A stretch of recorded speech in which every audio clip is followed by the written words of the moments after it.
പ്രത്യാശയേകും വചനം, രക്ഷയേകും വചനം, സത്യമായ വചനം, ജീവനേകും വചനം. പ്രത്യാശയേകും വചനം, രക്ഷയേകും വചനം, സത്യമായ വചനം, ജീവനേകും വചനം.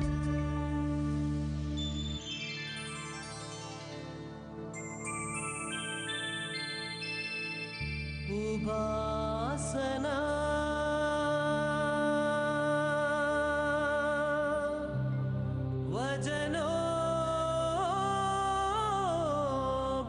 വചനോപാസന ഉപാസന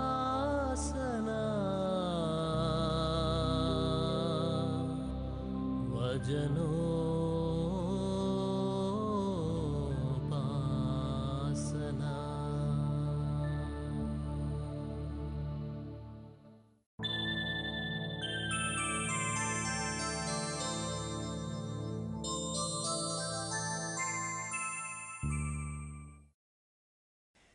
പ്രൈസ് ദി ലോർഡ്. യേശുവിൽ പ്രിയപ്പെട്ടവരെ, ജെറമ്യ പ്രവാചകൻ്റെ ഗ്രന്ഥം പഠിച്ചപ്പോഴും അതിനു മുമ്പ് ആമോസ് മുതൽ ഹോസിയ, മീക, യേശയ്യ ഈ പ്രവാചകന്മാരുടെ പഠനങ്ങളിലും നിരന്തരമായിട്ട് നമ്മൾ കണ്ടുമുട്ടിയ ഒരു സന്ദേശമാണ്: നിങ്ങളുടെ ദൈവമായ കർത്താവിനെ മറന്ന് അന്യ ദേവന്മാരെ ആരാധിക്കരുത്, അത് നിങ്ങളുടെ നാശത്തിനേ കാരണമാകൂ. എന്തുകൊണ്ടാണ് ഇസ്രായേൽ ജനത തങ്ങളുടെ ജീവിതത്തിലും ചരിത്രത്തിലും ഇത്ര ശക്തമായി ഇടപെട്ട് തങ്ങൾക്ക് വേണ്ടി പ്രവർത്തിച്ച ദൈവത്തെ മറന്ന് വിഗ്രഹാരാധനയിൽ ഏർപ്പെട്ടത്? എന്തുകൊണ്ട് ജനം ദൈവത്തെ തിരസ്കരിക്കുന്നു? ഇത് യേശയ്യ പ്രവാചകൻ്റെ അല്ലെങ്കിൽ ജെറമ്യ പ്രവാചകൻ്റെ ഒരു പ്രത്യേകത മാത്രമല്ല, എക്കാലത്തുമുള്ള മതജീവിതം നയിക്കുന്ന മനുഷ്യർ ചോദിക്കേണ്ട ചോദ്യങ്ങളാണ്. എന്തുകൊണ്ട് ദൈവത്തെ മറന്ന് മനുഷ്യൻ മതാത്മക ജീവിതത്തിൽ കുറുക്കു വഴികൾ അവലംബിക്കുന്നു? വേറെ വാക്കുകൾ പറഞ്ഞാൽ, വിശ്വാസ ജീവിതത്തിൻ്റെ അർത്ഥം എന്താണ്? അതും പഴയ നിയമത്തിലെ പ്രവാചകന്മാരുടെ പഠനത്തിൻ്റെ പശ്ചാത്തലത്തിൽ. ജെറമ്യ പ്രവാചകനിൽ നിന്നും നമ്മൾ അവസാനമായിട്ട് കാണാൻ പോകുന്ന ഒരു വിഷയം ഇതായിരിക്കും. അതിന് അടിസ്ഥാനമായിട്ട് നമ്മൾ സ്വീകരിച്ചിരിക്കുന്നത് ജെറമ്യ പ്രവാചകൻ്റെ പുസ്തകം 44-ാമത്തെ അധ്യായമാണ്. അതിൻ്റെ പശ്ചാത്തലം ഇതാണ്: BC 587 ബാബിലോൺ രാജാവായിരുന്ന നെബൂഖദ്നേസർ ജെറൂസലം പിടിച്ചടക്കി, ദേവാലയം അഗ്നിക്കിരയാക്കി, ആരോഗ്യമുള്ള ഏതെങ്കിലും തരത്തിൽ ഉപയോഗിക്കാൻ പറ്റുന്ന എല്ലാ മനുഷ്യരെയും ബാബിലോണിലേക്ക് അടിമകളായിട്ട് കൊണ്ടുപോയി. ഒന്നിനും കൊള്ളുകയില്ലായിരുന്ന മാറാരോഗികളും കുറ്റവാളികളും കുഷ്ഠരോഗികളും അങ്ങനെയുള്ള ആളുകളെ മാത്രം ജെറൂസലത്ത് അവശേഷിപ്പിച്ചു. അസീറിയയിലും ബാബിലോണിലും ഉണ്ടായിരുന്ന രോഗികളെയും കുറ്റവാളികളെയും ജെറൂസലത്തേക്ക് യൂദായിലേക്ക് കൊണ്ടുവന്ന് അവരെ താമസിപ്പിക്കുകയും ചെയ്തു. ഇങ്ങനെയുണ്ടായ സങ്കരവർഗമാണ് ശമറിയാക്കാർ.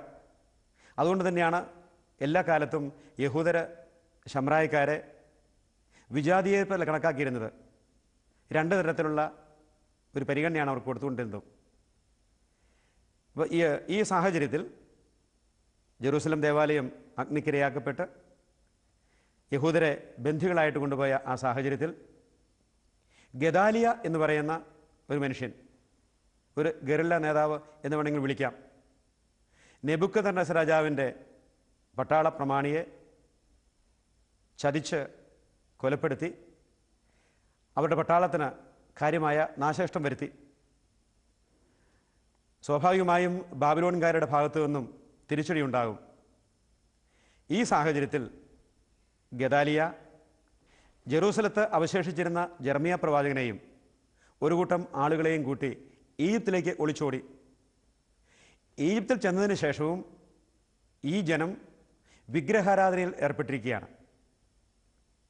അവർ സത്യദൈവത്തെ മറന്ന് ആകാശരാജ്ഞി എന്ന് വിശേഷിപ്പിക്കുന്ന ഒരു ദേവിക്ക് ധൂപമർപ്പിക്കുകയും പാനീയങ്ങൾ അർപ്പിക്കുകയും ബലിയർപ്പിക്കുകയും ചെയ്യുന്ന സാഹചര്യം അത് തെറ്റാണെന്ന് വീണ്ടും ജെറമ്യ അവർ ഉദ്ബോധിപ്പിച്ചുകൊണ്ടിരുന്നു.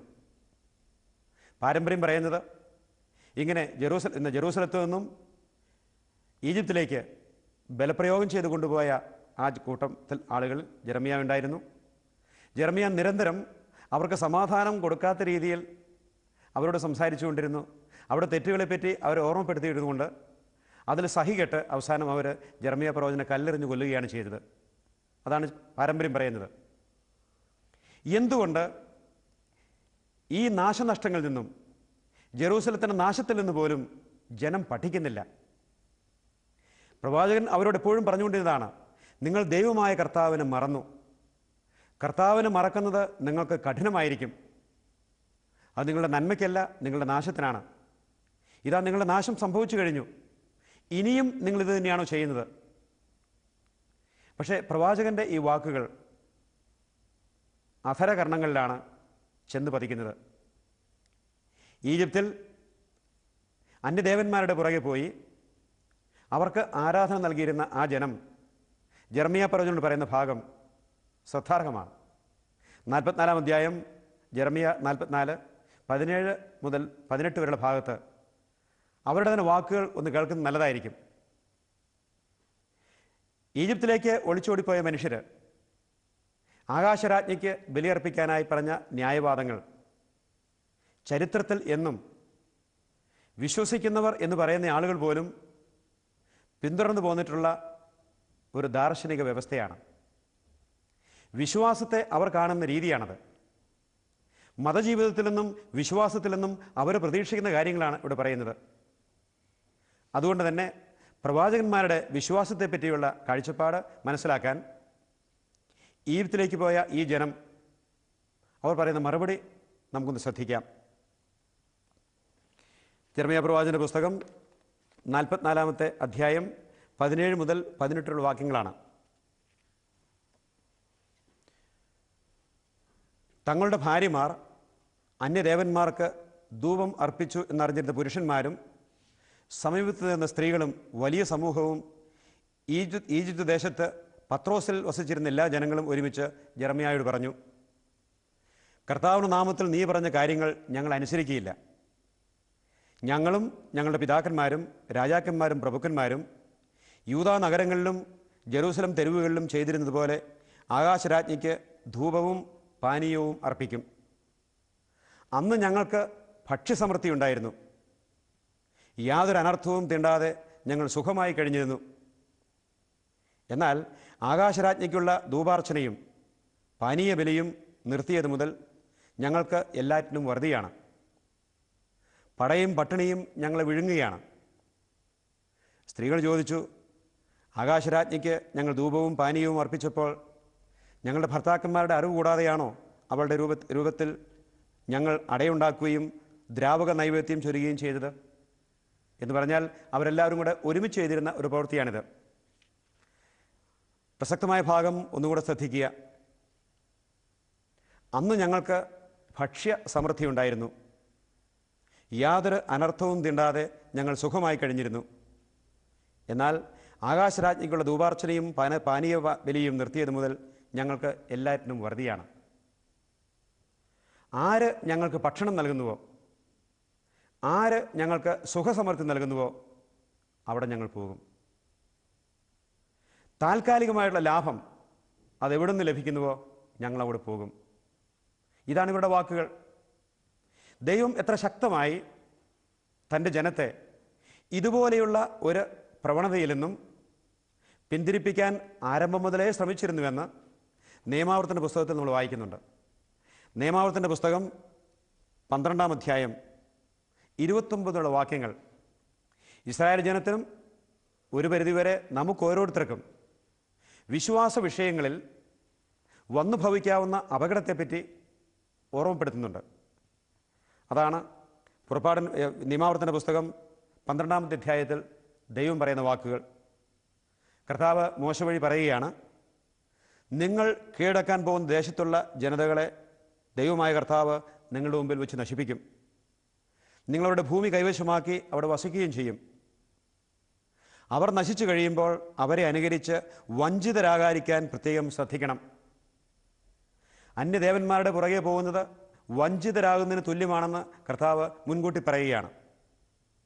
ഈ ജനം ചെയ്തതുപോലെ നിങ്ങളും ചെയ്യേണ്ടതിന് അവർ എപ്രകാരം തങ്ങളുടെ ദേവന്മാരെ സേവിച്ചുവെന്ന് നിങ്ങൾ അന്വേഷിക്കരുത്.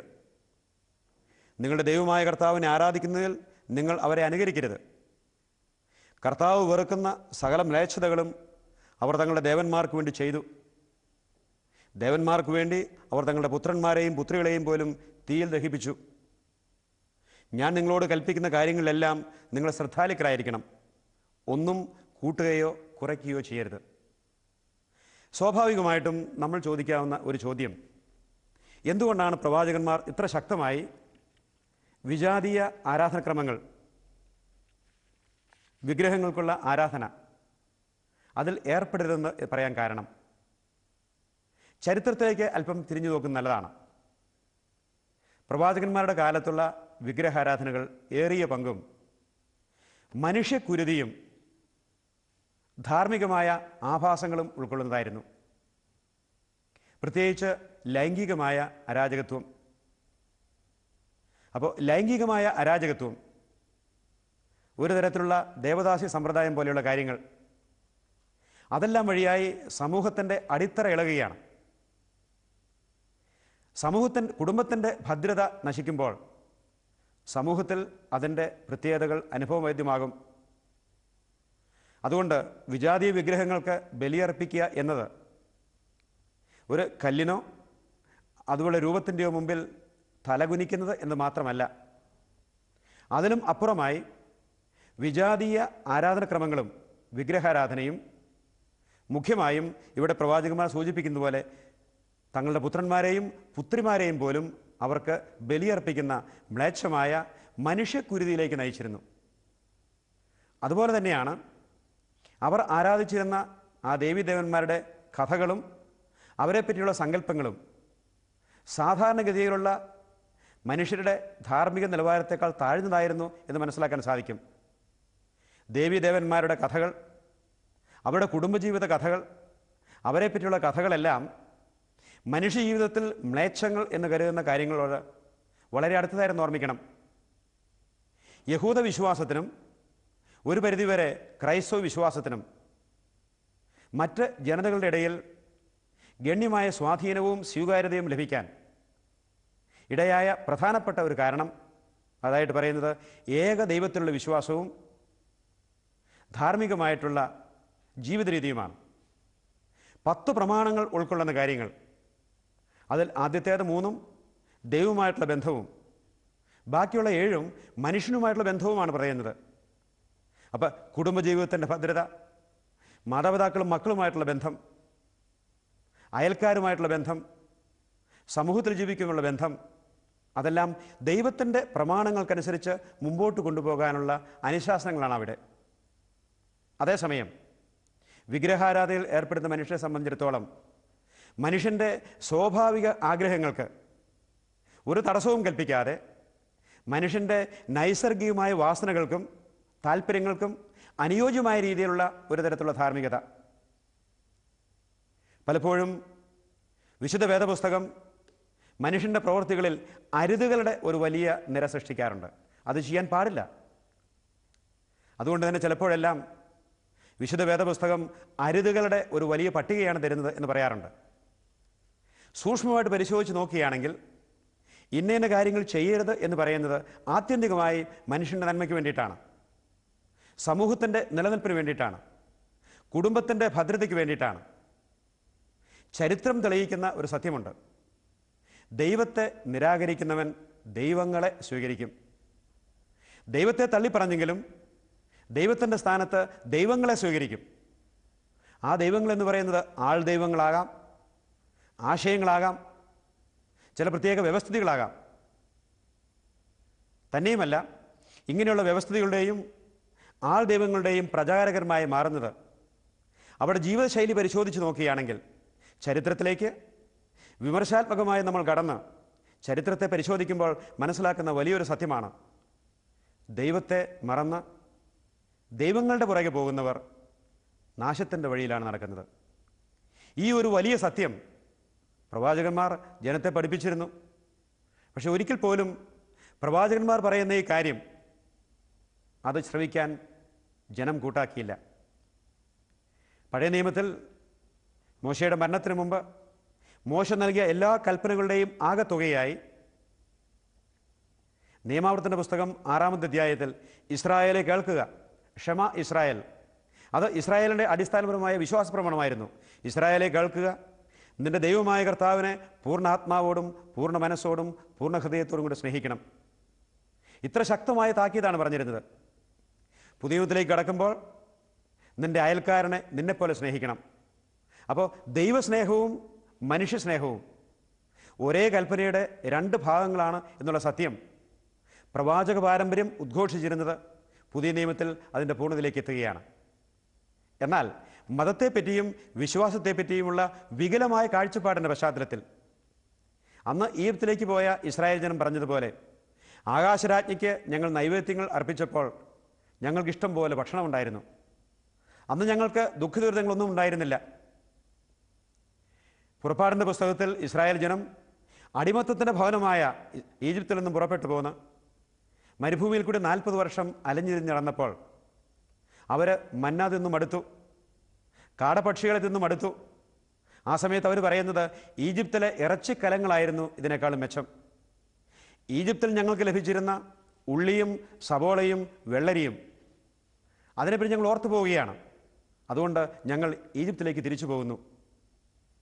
പുറപ്പാടിൻ്റെ പുസ്തകം അതുപോലെ തന്നെ സംഖ്യയുടെ പുസ്തകം വായിച്ചാൽ അറിയാം, മോശ ജനത്തോട് പറഞ്ഞു, നിങ്ങൾ പോകരുത്, ദൈവമായ കർത്താവ് നിങ്ങൾക്ക് തേനും പാലും ഒഴുകുന്ന ഒരു രാജ്യം തരും.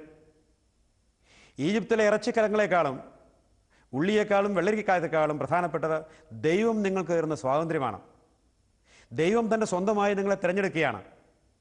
ഇറച്ചിക്കലങ്ങൾ കടന്നു പോകും, വെള്ളരിയും ഉള്ളിയും കടന്നു പോകും. പക്ഷേ പലപ്പോഴും മനുഷ്യൻ്റെ ചിന്താഗതികൾ അവന് ഈജിപ്തിലെ ഇറച്ചിക്കലങ്ങളാണ് ദൈവത്തിൻ്റെ പ്രമാണത്തേക്കാൾ അഭികാമ്യമായി തോന്നുന്നത്. ഉള്ളിക്കും വെള്ളരിക്കും വേണ്ടി ദൈവത്തെ തള്ളിപ്പറയുന്നവർ അവസാനം ഉള്ളിയും വെള്ളരിയും കിട്ടാതെ നശിക്കുന്ന പ്രതിഭാസങ്ങൾ കാണാൻ സാധിക്കും. അതുതന്നെയാണ് ലൂക്കായുടെ സുവിശേഷം 15-ാമത്തെ അധ്യായത്തിൽ ധൂർത്തപുത്രൻ, പിതാവിൻ്റെ ഭവനത്തിൽ അവന് സ്വാതന്ത്ര്യമുണ്ടായിരുന്നില്ല, സ്വാതന്ത്ര്യം അന്വേഷിച്ചുകൊണ്ടാണ് അവൻ ഇറങ്ങിപ്പുറപ്പെടുന്നത്. പക്ഷേ അവൻ്റെ ദയനീയമായ അന്ത്യം നമുക്കറിയാം. അവൻ്റെ സ്വത്തെല്ലാം ദുർവ്യയം ചെയ്യപ്പെട്ട് കഴിഞ്ഞപ്പോൾ ആ നാട്ടിൽ ഒരു ക്ഷാമം വന്നു. പന്നിയെ മേയിക്കുന്ന ആളുകളുടെ കൂട്ടത്തിൽ അവൻ ചേരുകയാണ്. ഒരു യഹൂദനെ സംബന്ധിച്ചിടത്തോളം പന്നി അശുദ്ധ മൃഗമാണ്.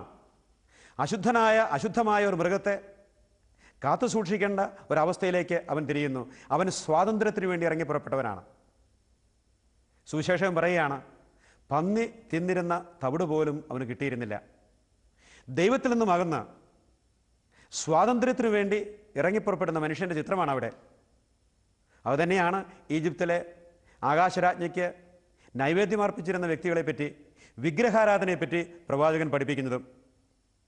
ഗുണം ചെയ്യുന്നത്, എനിക്കിപ്പോൾ ഉപകരിക്കുന്നത്, അതാണ് എനിക്ക് വേണ്ടത്. ഈ കാര്യത്തിൽ അവർക്ക് ഭക്ഷ്യസമൃദ്ധി ഉണ്ടായിരുന്നു, കുറവൊന്നുമില്ലായിരുന്നു. പക്ഷേ അവരത് നിർത്തിയത് മുതലാണ് ആകാശരാജ്ഞിക്ക് നൈവേദ്യം അർപ്പിക്കുന്ന ആ ചടങ്ങ്, ആ ആചാരം നിർത്തിയത് മുതലാണ് അവിടെ കഷ്ടപ്പാടുകൾ തുടങ്ങിയത്. വളരെ ചെറിയ ഒരു ജീവിത വീക്ഷണമാണത്. അവർ മറന്നുപോകുന്ന വലിയൊരു കാര്യം, ഈജിപ്തിലെ അടിമത്തത്തിൻ്റെ കാലം മുതൽ ദൈവമായ കർത്താവ് അടിമത്തത്തിൻ്റെ ഭവനത്തിൽ നിന്നും അവരെ സ്വതന്ത്രരാക്കിയ സംഭവം അവർ മറന്നു കളഞ്ഞു. അത്ഭുതകരമായ രീതിയിൽ ചെങ്കടൽ വിഭജിച്ച് അവരെ മരുഭൂമിയിലേക്ക് നയിച്ച കാര്യം അവർ മറന്നുപോയി. 40 വർഷം സീനായ് മരുഭൂമിയിലൂടെ അലഞ്ഞുതിരിഞ്ഞ കാലഘട്ടം, അത്ഭുതകരമായ രീതിയിൽ ദൈവം അവർക്ക് മന്നായും കാടപ്പക്ഷികളെയും കൊടുത്ത കാര്യം, അതെല്ലാം അവർ മറന്നു. വീണ്ടും ജോർദാൻ നദി അത്ഭുതകരമായ രീതിയിൽ വിഭജിച്ച് ദൈവം കാനാൻ ദേശത്തേക്ക് അവർ നയിച്ച കാര്യം അവർ മറന്നു. കാനാനിൽ പ്രവേശിച്ചതിന് ശേഷം അത്ഭുതകരമായ രീതിയിൽ വീണ്ടും ദൈവം അവരുടെ ജീവിതത്തിൽ ഇടപെട്ട് അവർക്ക് രാജ്യം കൊടുത്ത കാര്യം അവർ മറന്നു. കടന്നു പോകുന്ന വഴികളെ മറന്നുപോയവരാണവർ. അവർ ജീവിതത്തെയും ചരിത്രത്തെയും വെറും ഇടുങ്ങിയ ഒരു കാഴ്ചപ്പാടിൽ കാണുന്നവർ. ഇത് മതവിശ്വാസത്തിൽ എപ്പോഴും സംഭവിക്കാവുന്ന ഒരു അപകടമാണെന്ന് ഓർമ്മിക്കുക. പ്രവാചകന്മാർ, യെർമിയ പ്രവാചകനും യെശയ്യാ പ്രവാചകനും ഹോശിയായും മീഖായും എല്ലാം എന്തുകൊണ്ട് ജനം ദൈവത്തെ മറന്നുകളയുന്നു എന്ന് നമ്മെ പഠിപ്പിക്കുന്ന വലിയൊരു സത്യം. ഈ പശ്ചാത്തലത്തിലാണ് പഴയ നിയമത്തിൽ ഹബക്കൂക്ക് പ്രവാചകന്റെ പുസ്തകം, പഴയ നിയമത്തിലെ ഹബക്കൂക്ക് പ്രവാചകന്റെ പുസ്തകം 3-ാമത്തെ അധ്യായം 16-17 വാക്യങ്ങൾ. പഴയ നിയമത്തിലെ ഹബക്കൂക്ക് പ്രവാചകന്റെ പുസ്തകം 16-17 വാക്യങ്ങൾ വിശ്വാസം കൊണ്ട് എന്താണ് അർത്ഥമാക്കേണ്ടത്, എന്തിലാണ് മതജീവിതവും പ്രാർത്ഥനയും അടങ്ങിയിരിക്കുന്നത് എന്ന് നമ്മെ പഠിപ്പിക്കുന്നുണ്ട്. നമുക്ക് ഹബക്കൂക്ക് പ്രവാചകന്റെ ആ വേദപുസ്തക ഭാഗം ശ്രവിക്കാം. 3-ാം അധ്യായം 16-17 വാക്യങ്ങൾ. അത്തിവൃക്ഷം പൂക്കുന്നില്ലെങ്കിലും മുന്തിരിയിൽ ഫലങ്ങളില്ലെങ്കിലും ഒലിവ് മരത്തിൽ കായ്കളില്ലാതായാലും വയലുകളിൽ ധാന്യം വിളയുന്നില്ലെങ്കിലും ആട്ടിൻകൂട്ടം ആലയിൽ അറ്റുപോയാലും കന്നുകാലികൾ തൊഴുത്തിലില്ലാതായാലും ഞാൻ കർത്താവിൽ ആനന്ദിക്കും. എൻ്റെ രക്ഷകനായ ദൈവത്തിൽ ഞാൻ സന്തോഷിക്കും. കർത്താവായ ദൈവമാണ് എൻ്റെ ബലം. വളരെ ശക്തമായിട്ടുള്ള ഒരു പ്രസ്താവനയാണിത്. അത്തിമരം പൂക്കുക, ഒലീവ് കായ്ക്കുക, വയലുകളിൽ ധാരാളമായി ധാന്യം വിളയുക, ആട്ടിൻകൂട്ടം ആലയിൽ പെരുകുക, വർദ്ധിച്ചു പെരുകുക, ഇതൊക്കെ നമ്മൾ ആഗ്രഹിക്കുന്ന കാര്യങ്ങളാണ്. ജീവിതത്തിൽ സമൃദ്ധിയുടെ അടയാളങ്ങളാണ് ഇവയെല്ലാം. അങ്ങനെയുള്ളപ്പോൾ ദൈവത്തെ സ്തുതിക്കാൻ എളുപ്പമാണ്. ഹബക്കൂക്ക് പ്രവാചകൻ പറഞ്ഞു, അത്തിമരം പൂത്തില്ലെങ്കിലും ഒലിവ് മരത്തിൽ കായ്കളില്ലെങ്കിലും ആലയിൽ കന്നുകാലികൾ അറ്റുപോയാലും എൻ്റെ ദൈവത്തെ ഞാൻ സ്തുതിക്കും. കാരണം ദൈവമാണ് എൻ്റെ ബലം. ദൈവമാണ് എൻ്റെ ബലം എന്നുള്ള ഉറച്ച വിശ്വാസമാണ് താൽക്കാലിക ലാഭത്തിൽ നിന്നും, താൽക്കാലിക ലാഭങ്ങളുടെ പുറകെയുള്ള എൻ്റെ പരക്കം പാച്ചിൽ നിന്നും എനിക്ക് മോചനം നൽകുന്നത്. ഇസ്രായേൽ ജനം, ഈജിപ്തിലേക്ക് പോയ ആ ജനം ആകാശരാജ്ഞിയെ ആരാധിക്കാൻ പ്രധാനപ്പെട്ട കാരണമായിട്ട് പറഞ്ഞത്, അന്ന് ഞങ്ങൾക്ക് ഭക്ഷണത്തിന് യാതൊരു കുറവുമുണ്ടായിരുന്നില്ല. ഈ ലോകം സൃഷ്ടിച്ചവനെ, കാലാവസ്ഥയെ നിയന്ത്രിക്കുന്നവനെ, ധാന്യങ്ങൾ നൽകുന്നവനെ മറന്നുകൊണ്ടുള്ള ഒരു ജീവിതം, അടിസ്ഥാനപരമായി വളരെ ഒതുങ്ങിയ ഒരു ജീവിത വീക്ഷണം, വളരെ ഇടുങ്ങിയ ഒരു ജീവിത വീക്ഷണം, ചരിത്രത്തിൽ നിന്നും പഠിക്കാനുള്ള വിമുഖത, അതാണ് യഥാർത്ഥത്തിൽ വിശ്വാസ ജീവിതത്തിൻ്റെ തടസ്സങ്ങളായിട്ട് നിൽക്കുന്നത്. അതേസമയം പ്രാർത്ഥനാ ജീവിതം വഴിയായോ വിശ്വാസ ജീവിതം വഴിയായോ മനുഷ്യന് അനുദിന ജീവിതത്തിനാവശ്യമായ അനുഗ്രഹങ്ങളും ദാനങ്ങളും യാചിക്കേണ്ട എന്നല്ല. ചോദിക്കുവിൻ നിങ്ങൾക്ക് ലഭിക്കും, അന്വേഷിക്കുവിൻ നിങ്ങൾ കണ്ടെത്തും, മുട്ടുവിൻ നിങ്ങൾക്ക് തുറന്നു കിട്ടും എന്ന് പറഞ്ഞ കർത്താവ് യോഹന്നാന്റെ സുവിശേഷം 6-ാമത്തെ അധ്യായത്തിൽ തന്നെ അന്വേഷിച്ചു വന്ന ജനത്തോട് ചോദിക്കുന്ന ഒരു ചോദ്യമുണ്ട്. അപ്പം തിന്ന് തൃപ്തരായതുകൊണ്ടല്ലേ നിങ്ങൾ എന്നെ അന്വേഷിക്കുന്നത്, അല്ലാതെ അടയാളങ്ങൾ കണ്ടുകൊണ്ടതല്ല. അപ്പം ലഭിച്ചതിൻ്റെ പേരിൽ, അപ്പം തിന്ന് തൃപ്തരായതിൻ്റെ പേരിൽ ദൈവത്തെ അന്വേഷിക്കുന്ന ഒരു മതജീവിതമുണ്ട്. അപ്പം കിട്ടാത്തപ്പോഴും, അതേസമയം അന്നു വേണ്ട ആഹാരം, അന്നു വേണ്ട അപ്പം ഞങ്ങൾക്ക് തരണമേ എന്ന് വിനീതമായി പ്രാർത്ഥിക്കുമ്പോഴും, അത് കിട്ടാതെ വരുമ്പോഴും ദൈവത്തിൽ ഉറച്ചു വിശ്വസിക്കുക എന്നുള്ളതാണ് മതജീവിതം നയിക്കുന്ന ഓരോ വ്യക്തിയുടെയും മുമ്പിലുള്ള അടിസ്ഥാനപരമായ വെല്ലുവിളി. വീണ്ടും വിശ്വാസം എന്ന് പറയുന്നത് നമ്മുടെ എല്ലാ ആവശ്യങ്ങളും സാധിച്ചു തരികയല്ല. വിശ്വസിക്കുന്ന വ്യക്തിക്ക് ജീവിതത്തിൽ ദുഃഖദുരിതങ്ങൾ ഒരിക്കലും ഉണ്ടാവുകയില്ല എന്നല്ല. ദൈവം തൻ്റെ പദ്ധതിയുടെ പൂർത്തീകരണത്തിന് വേണ്ടി പ്രത്യേകമായി തിരഞ്ഞെടുത്ത വ്യക്തികൾ, പൂർവിതാക്കന്മാരുടെ ചരിത്രത്തിലേക്ക് കടന്നാലും പ്രവാചകന്മാരുടെ ചരിത്രത്തിലേക്ക് കടന്നാലും അപ്പസ്തോലന്മാരുടെ ചരിത്രത്തിൽ, എന്തിനേറെ പരിശുദ്ധി അമ്മ, അമലോത്ഭവ എന്ന് നമ്മൾ വിശേഷിപ്പിക്കുന്ന പരിശുദ്ധി അമ്മ, കുരിശിന് ചുവട്ടിൽ വിലപിച്ചുകൊണ്ടിരുന്ന അമ്മ, അവരുടെ ജീവിതമൊക്കെ നമ്മെ പഠിപ്പിക്കുന്ന കാര്യമുണ്ട്. വീണ്ടും ഗത്സമനിയിൽ പ്രാർത്ഥനനിരതരായിരുന്ന കർത്താവ് കഴിയുമെങ്കിൽ ഈ പാനപാത്രം മാറ്റിത്തരണമേ എന്ന് പ്രാർത്ഥിച്ചു. പിതാവ് മാറ്റിക്കൊടുത്തില്ല. കർത്താവിൻ്റെ പ്രാർത്ഥന പോലും നിരാകരിക്കപ്പെട്ടതാണെന്ന് ഓർമ്മിക്കണം. താൽക്കാലികമായ സുഖസൗകര്യങ്ങൾ, എൻ്റെ ആഗ്രഹ പൂർത്തീകരണം, അതിൻ്റെ പുറകിൽ അതിനുവേണ്ടി ദൈവത്തെ നിരാകരിക്കുന്ന മനുഷ്യന് വരുന്ന കാര്യങ്ങളിതാണ്. വിശ്വാസികളുടെ പിതാവായ അബ്രാഹാം, ഉൽപ്പത്തി പുസ്തകം 12-13 അധ്യായങ്ങൾ വായിച്ചു നോക്കുകയാണെങ്കിൽ ദൈവം തൻ്റെ സ്നേഹിതനായിട്ട് തിരഞ്ഞെടുത്ത അബ്രാഹത്തെപ്പറ്റി പറയുന്ന കാര്യമുണ്ട്. ദൈവം അബ്രാഹത്തെ വിളിച്ചു, നിൻ്റെ ജനങ്ങളെയും ഗോത്രത്തെയും ഒക്കെ വിട്ടിട്ട് ഞാൻ കാണിച്ചു തരുന്ന സ്ഥലത്തേക്ക് പുറപ്പെടുക. അബ്രാഹത്തെപ്പറ്റി പറയുന്നത് ദൈവം പറഞ്ഞതനുസരിച്ച് അബ്രാഹാം പ്രവർത്തിച്ചു. അത് അയാൾക്ക് നീതീകരണത്തിന് കാരണമായി. എന്നാൽ ദൈവത്തിൻ്റെ സുഹൃത്ത്, സ്നേഹിതൻ എന്ന് വിളിക്കപ്പെടുന്ന അബ്രാഹത്തിന് ഉൽപ്പത്തി പുസ്തകം 12-ാമത്തെ അധ്യായത്തിൽ ആദ്യമായിട്ട് അനുഭവപ്പെടുന്നത് വിശപ്പിൻ്റെ അനുഭവമാണെന്ന് ഓർമ്മിക്കണം. കാനാൻ ദേശത്ത് എത്തിച്ചേർന്ന അബ്രാഹത്തെപ്പറ്റി പറയുന്നത് അപ്പോൾ ആ ദേശത്ത് ഒരു ക്ഷാമം ഉണ്ടായി. വിശപ്പിൻ്റെ അനുഭവമാണ് അബ്രാഹത്തിന് ലഭിക്കുന്നത്. അതുകൊണ്ടാണ് ഗോതമ്പ് വാങ്ങിക്കാൻ വേണ്ടി പിന്നീട് യാക്കോവിൻ്റെ മക്കൾ ഈജിപ്തിലേക്ക് കുടിയേറുന്നത് പോലെ അബ്രാഹവും സാറയും ലോത്തും കൂടി ഭക്ഷണം തേടി ഈജിപ്തിലേക്ക് പോവുകയാണ്. വിശപ്പിൻ്റെ അനുഭവത്തിലൂടെ ദൈവം അബ്രാഹത്തെ കടത്തിവിടുന്നു. ഈജിപ്ത് എത്തിക്കഴിയുമ്പോൾ അത് അതിനേക്കാളും വലിയൊരു പ്രതിസന്ധിയാണെന്ന് ഓർമ്മിക്കണം. ഈജിപ്തിലെ ഫറവോ അബ്രാഹത്തിൻ്റെ ഭാര്യ സാറായെ തട്ടിക്കൊണ്ടു പോവുകയാണ്. സ്വന്തം ഭാര്യയുടെ മാനം സംരക്ഷിക്കാൻ കഴിവില്ലാത്ത ഭർത്താവായി അബ്രാഹാം തീരുകയാണ് അവിടെ. വിശ്വാസികളുടെ പിതാവായ അബ്രാഹത്തിൻ്റെ ജീവിതത്തിലെ പരീക്ഷണമാണെന്ന് ഓർമ്മിക്കണം. അതുകൊണ്ട് തന്നെ അബ്രാഹാം ഒരു ചെറിയ നുണ പറയുന്നുണ്ട്. അബ്രാഹാം സാറായോട് പറഞ്ഞു, നീ സുന്ദരിയാണെന്ന് എനിക്കറിയാം. സുന്ദരിയായ നിന്നെ ഈജിപ്തിൽ കാണുമ്പോൾ നിന്നെ അവരെടുത്ത് കൊണ്ടുപോയി ഫറവോയുടെ ഭാര്യയായിട്ട് കൊടുക്കും. നീ എൻ്റെ ഭാര്യയാണെന്ന് ഫറവോ അറിഞ്ഞാൽ അവൻ എന്നെ കൊല്ലും. അതുകൊണ്ട് നീ പറയണം, ഞാൻ നിൻ്റെ സഹോദരനാണ്. മരണഭയം അനുഭവിച്ച വ്യക്തിയാണ് അബ്രാഹാം. സ്വാഭാവികമായിട്ടും ചോദിക്കാം, ദൈവം തിരഞ്ഞെടുക്കുന്ന വ്യക്തി, ദൈവത്തിൻ്റെ പദ്ധതിയുടെ പൂർത്തീകരണത്തിന് വേണ്ടി തിരഞ്ഞെടുക്കുന്ന വ്യക്തികളുടെ ജീവിതത്തിൽ എല്ലാം ക്ലിയറാക്കി കൊടുക്കേണ്ടതല്ലേ? തടസ്സങ്ങളെല്ലാം മാറ്റിക്കൊടുക്കേണ്ടതല്ലേ? വീണ്ടും അബ്രാഹത്തിൻ്റെ ജീവിതത്തിലെ പരീക്ഷണങ്ങളൊന്നും തീർന്നിട്ടില്ല. ഉൽപ്പത്തിയുടെ പുസ്തകം 12-ാം അധ്യായം മുതൽ 24-ാം അധ്യായം വരെ വായിക്കുമ്പോൾ ഏതെല്ലാം തരത്തിലുള്ള പ്രതിസന്ധികളാണ് അബ്രാഹത്തിൻ്റെ ജീവിതത്തിൽ വരിക എന്ന് ഓർമ്മിക്കണം. എന്നാൽ അബ്രാഹാം അതെല്ലാം അതിജീവിച്ചു. തന്മൂലം അബ്രാഹാം വിശ്വാസികളുടെ പിതാവായി അറിയപ്പെടുന്നു. വിശ്വസിക്കുന്ന മനുഷ്യൻ ദൈവം എന്നെ സ്നേഹിക്കുന്നവനാണ്, എനിക്ക് വേണ്ടി ദൈവത്തിനൊരു പദ്ധതിയുണ്ട്, അതെൻ്റെ നാശത്തിന് വേണ്ടിയല്ല, എൻ്റെ നന്മയ്ക്ക് വേണ്ടിയിട്ടാണ്. എൻ്റെ ദൈവത്തിൻ്റെ കരങ്ങളിൽ ഞാൻ സുരക്ഷിതനാണ്.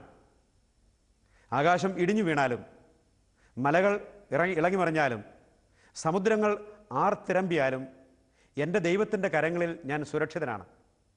ആ വിശ്വാസത്തോടെ പോവുകയാണ്. അതാണ് വിശ്വാസം നമ്മിൽ നിന്നും ആവശ്യപ്പെടുന്നത്. അതാണ് മനോഹരമായി ഹബക്കൂക്ക് പ്രവാചകൻ നമ്മളോട് പറയുന്നതും. ജെറമ്യായുടെ പുസ്തകം 44-ാമത്തെ അധ്യായത്തിൽ ഈജിപ്തിലേക്കും പോയ ഇസ്രായേൽ ജനം ആകാശരാജ്ഞിയെ ആരാധിച്ച് യഹോവയായ ദൈവത്തെ മറന്നുപോയതിൻ്റെ കാരണമായിട്ട് പറഞ്ഞത്, അപ്പോൾ ഞങ്ങൾക്ക് ഗുണം ചെയ്യും. പക്ഷേ തൽക്കാലത്തേക്ക് ഗുണം ചെയ്യുന്ന ഒരു സാഹചര്യം, ഒരവസ്ഥാവിശേഷം നിത്യമായ ഗുണത്തിന് ഉപകരിക്കുകയില്ല എന്നുള്ള സത്യം പ്രവാചകന്മാർ നമ്മെ പഠിപ്പിക്കുകയാണ്. ദൈവത്തിന് സ്തുതിയായിരിക്കട്ടെ.